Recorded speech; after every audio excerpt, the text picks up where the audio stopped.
grabbing my phone.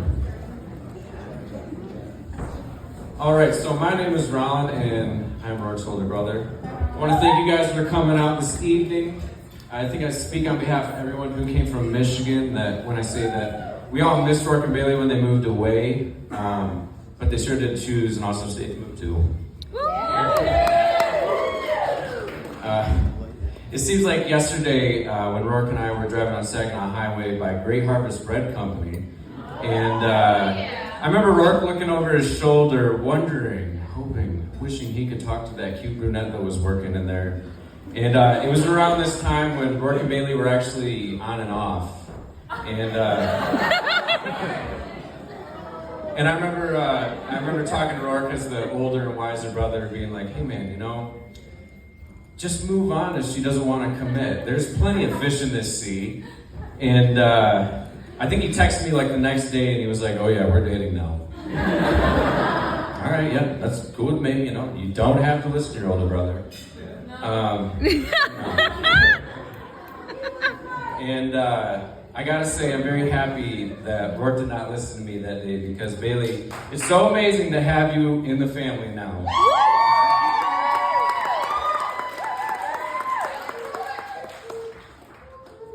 Right, not being loud.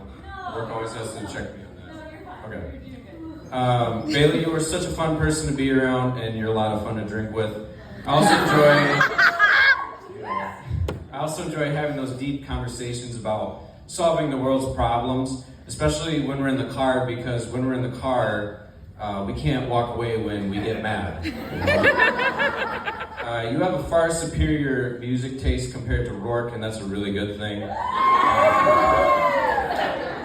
You know, although Rourke can't tell you the difference between the Beatles and ABBA, I screwed that up. No. Rourke can't tell you the difference between the Beatles and AC/DC, but he knows the difference between the Dixie Chicks and ABBA. So that's all that matters. And he also should be very thankful, because your guys' house is very clean. And I just want to say, I think that must be all you, Bailey, because back in the day, I don't know if you guys ever got to see Rourke's rooms in college or even when he was a kid, but it was always just a shit show no matter what. I got lost in there for 3 days one day. I think the moment, you know, although this is like the day that you're legally in the family, but I think the real day when you were like part of the Brummette clan was when you agreed to go on the family trip to Glacier National Park. We basically threw Bailey to the wolves that day. It was a 24-hour drive out there. She had to learn how to drive a stick shift.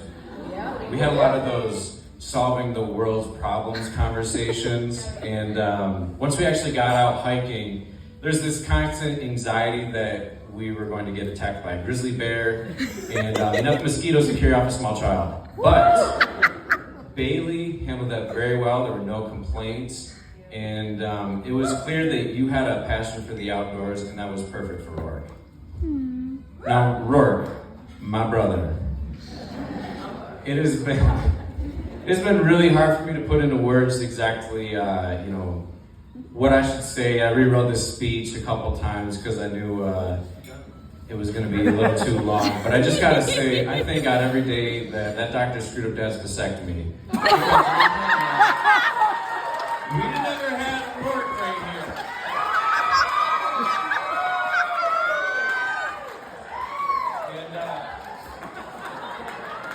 And, you know, not only that, my BB gun at. There would be no confusion as to which one is Rourke, which one is Rollin. And Rourke would have, Mom and Dad would have never had to replace the very first air conditioner they ever had installed in our house, because Rourke would have never shot it. And that's also my fault, because I put the target in front of the air conditioner. Rourke, I've always admired how smart you are. I don't think I ever really saw you do homework, and I never really saw you study. And yeah, it's so annoying. And we took the same math class too, except I was in 10th grade, you were in 8th grade. And I struggled to solve for X, let me tell you. You never really seem to make any big mistakes, and if you do, you always find a way to get out of that shit. And, I think the best one was when you and Baylor bought that really crappy boat, and then sat in the barn for a couple years. Baylor, not Baylor. Did I say Bailey? No. Yeah, Baylor. He's not here today, but yeah, it was a great investment. And Rourke sold this boat for $3,500 more than what it was worth, and that guy paid $3,500 for that boat. It did not float at all. Rourke, it's been amazing to watch you grow up. You were such a shy kid back in the day, like painfully shy. And as a kid, you would have passed out at the thought of having to sing in front of people. Yeah, I think a huge moment for you was when you had those leads in Grand Ledge High School musicals.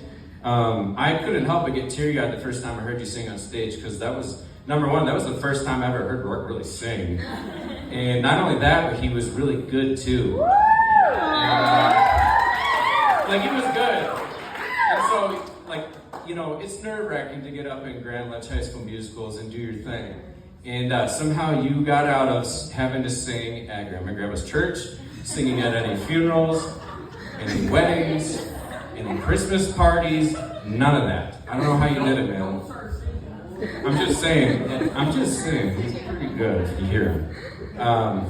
So Rourke got out of all that, but that's Rourke. Yep. So Rourke and Bailey and Rourke, as you guys take the next step together as one unit, I wanted to make sure that you guys know I'm not going to give you any advice, mainly because I've never been married and it'd probably be really dumb for you to listen to the advice that I have. But if I was a betting man, I would bet on you guys, because you guys take time to do the things that you want to do. You go on lots of trips, go to the bars, and you guys are clearly your goofiest selves around each other. And you live your life for yourselves, and I think that is one of the most important things in any relationship. So without further ado, everybody, let's raise our glasses to Rourke and Bailey.